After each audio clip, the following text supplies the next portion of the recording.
Arre.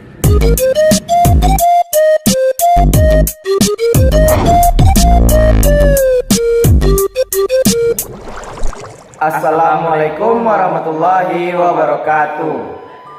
Kami dari kelas 11 TKJ 2 ingin mempresentasikan tentang jaringan komputer. Namun sebelum itu, izinkanlah kami untuk memperkenalkan diri terlebih dahulu. Saya Gani Al-Fahrizi dari kelas 11 TKJ 2. Dan saya Diki Ilham Permana dari 11 TKJ 2. Materi pertama adalah jaringan komputer.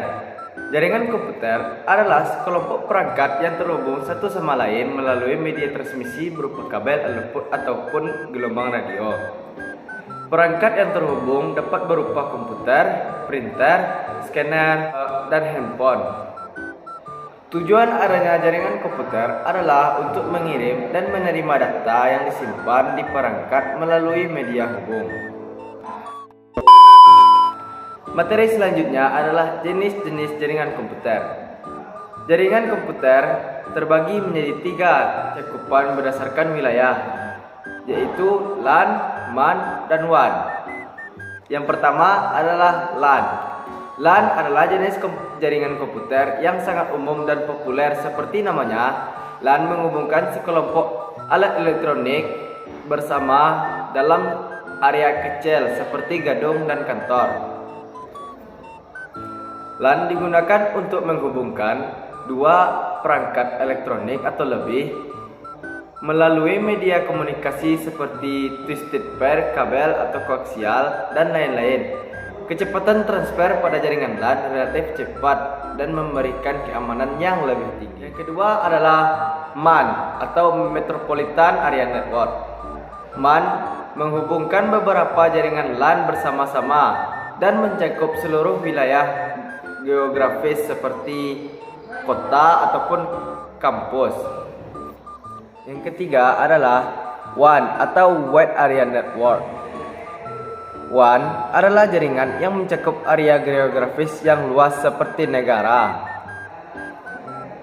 Wide Area Network merupakan jaringan yang lebih besar dari LAN dan MAN.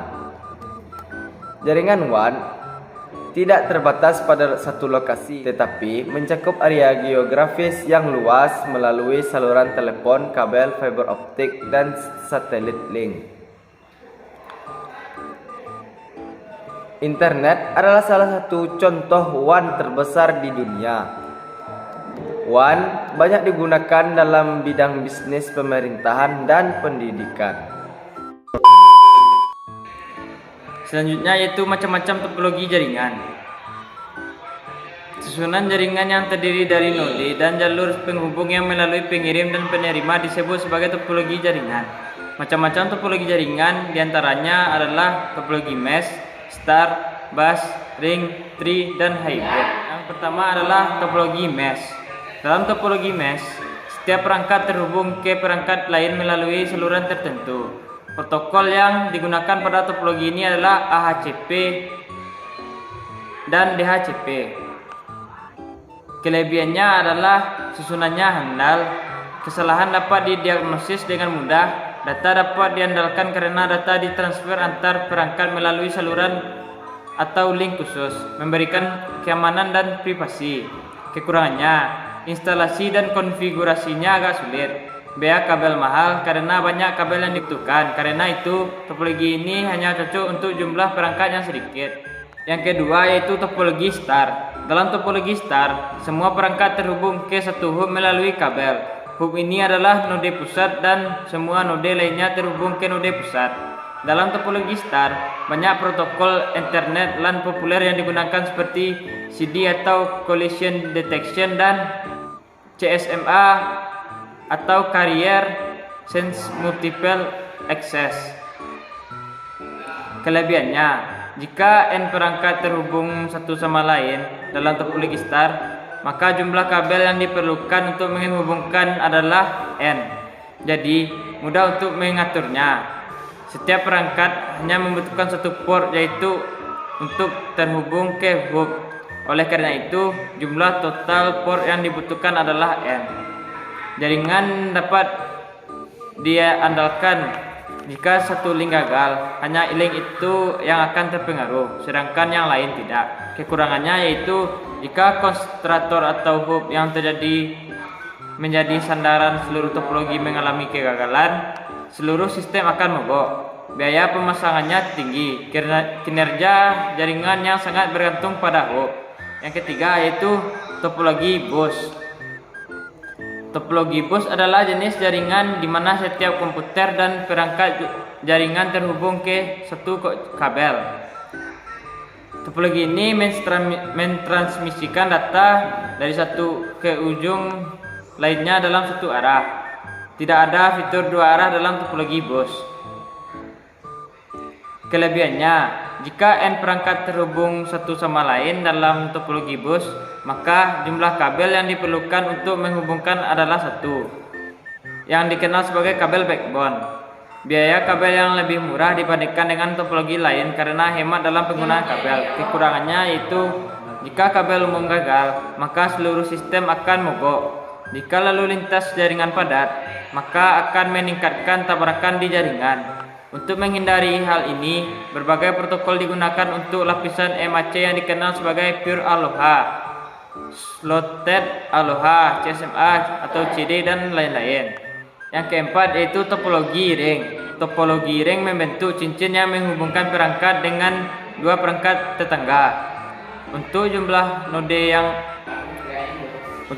node atau perangkat yang terhubung cukup banyak, maka topologi ring membutuhkan sejumlah repeater.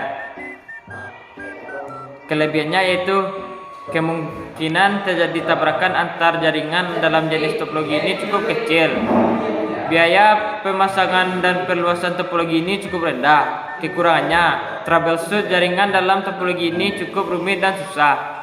Penambahan stasiun atau penghapusan stasiun dapat mengganggu keseluruh topologi dan kurang aman. Yang kelima yaitu topologi tree. Topologi tree merupakan variasi dari topologi star. Topologi ini memiliki aliran data hierarkis. Dalam topologi tree digunakan protokol SAC atau Standard Automatic Configuration seperti DHCP dan SACP. Kelebihannya yaitu memungkinkan lebih banyak perangkat untuk ditautkan ke satu hub pusat sehingga mengurangi jarak yang ditempuh oleh sinyal untuk datang ke perangkat. Memungkinkan jaringan untuk diisolasi dan juga memprioritaskan komputer tertentu. Kekurangannya, jika hub gagal, seluruh sistem akan gagal. Biayanya sangat tinggi karena banyak pemasangan kabel. Yang keenam yaitu topologi hybrid. Topologi hybrid merupakan gabungan dari berbagai macam topologi yang telah kita pelajari sebelumnya. Topologi ini digunakan ketika node bebas untuk mengambil bentuk apapun. Artinya, topologi ini dapat berupa individu seperti ring atau star, atau dapat berupa kombinasi dari berbagai jenis topologi yang terlihat di atas. Sebagai topologi individu, menggunakan protokol yang telah dibahas sebelumnya. Selanjutnya adalah media transmisi. Media transmisi dibagi menjadi dua macam, yaitu media transmisi fisik dan media transmisi non-fisik. Media transmisi biasa juga disebut sebagai media transmisi wired atau bounded.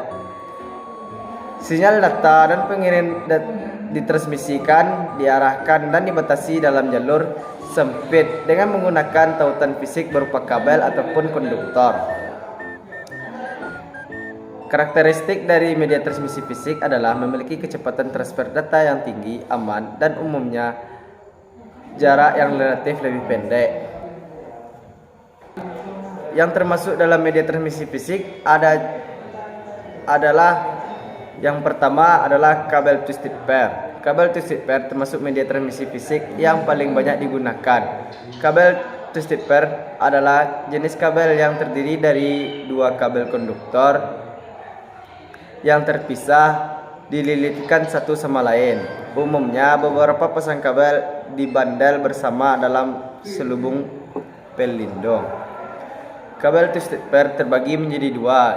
Yang pertama yaitu UTP atau Unsealed Twisted Pair.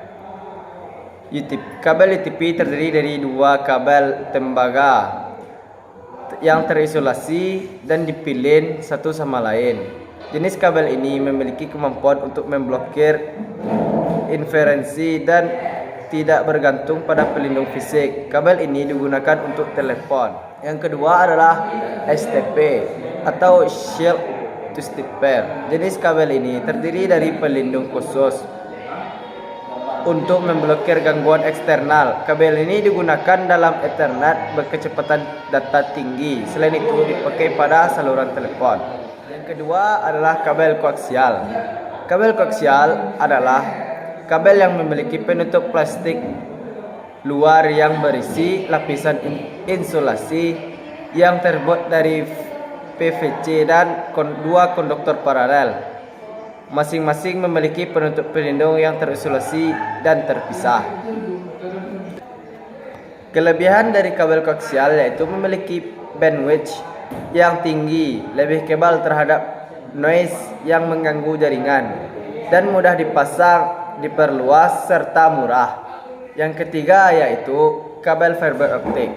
Kabel fiber optik adalah jenis kabel yang menggunakan konsep pantulan cahaya melalui inti yang terbuat dari kaca dan atau plastik. Inti ini dikelilingi oleh kaca atau penutup plastik yang kurang padat yang disebut cladding. Kabel ini umumnya digunakan untuk transmisi data dalam jumlah besar. Yang keempat adalah strip line. Strip line adalah media saluran transmisi elektromagnetik transversal yang ditemukan oleh Robert M. Barrett dari Pusat Penelitian Angkatan Udara pada tahun 1950. Strip line adalah bentuk paling awal dari saluran transmisi planar. Strip line menggunakan bahan konduktor untuk mengirimkan gelombang frekuensi tinggi yang disebut waveguide. Bahkan konduktor ini diapit antara dua lapisan bidang tanah untuk meredam gangguan elektromagnetik atau interface. Yang kelima adalah microstrip line. Microstrip line adalah jaringan saluran transmisi yang terdiri dari konduktor yang dibuat pada substrat elektrik dengan bidang ground. Microstrip line dikembangkan oleh laboratorium IT sebagai pesaing strip line yang pertama kali diterbitkan pada Prosdig akhir Desember 1952. Selanjutnya yaitu media transmisi non-fisik. Media transmisi non-fisik juga bisa disebut sebagai media transmisi wireless atau unbounded. Media ini mengadakan gelombang elektromagnetik dan tidak memerlukan media fisik untuk transmisi sinyal data. Karakteristik dari media jenis ini adalah sinyal disiarkan melalui udara, cenderung kurang aman dan dapat digunakan untuk jarak yang lebih jauh. Yang termasuk dalam media transmisi non-fisik pada jaringan adalah gelombang radio, gelombang mikro, infrared, dan satelit komunikasi. Yang pertama yaitu gelombang radio. Gelombang radio atau radio wave adalah media transmisi wireless yang mendistribusikan sinyal radio melalui udara dalam jarak jauh seperti antar kota, wilayah, dan negara. Juga dapat digunakan pada jarak pendek seperti di dalam kantor atau rumah. Yang kedua yaitu gelombang makro.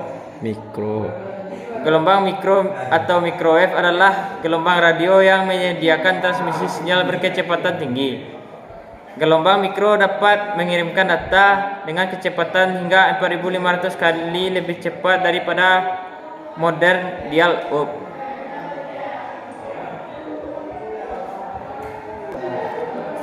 Yang ketiga yaitu infrared. Infrared adalah media transmisi nirkabel yang mengirimkan sinyal menggunakan gelombang cahaya infrared.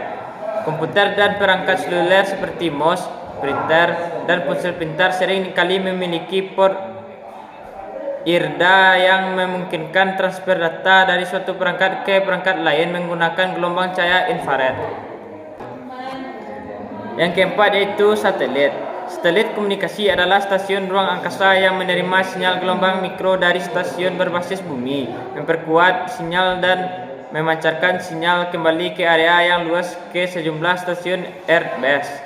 Stasiun Earth-based ini seringkali digunakan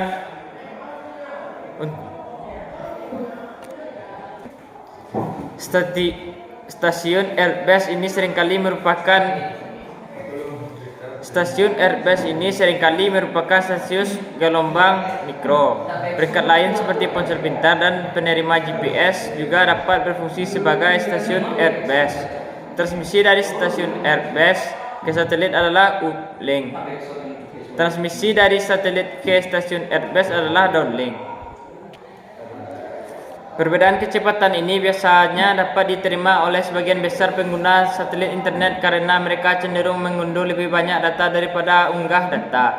Meskipun koneksi internet satelit lebih mahal daripada koneksi internet kabel atau DSL, terkadang ini adalah satu-satunya pilihan internet berkecepatan tinggi di daerah terpencil. Sekian video presentasi dari kami. Jika ada salah mohon dibenarkan. Ayo ting-ting makan kepiting. Thank you for everything. Walahir, assalamualaikum warahmatullahi wabarakatuh.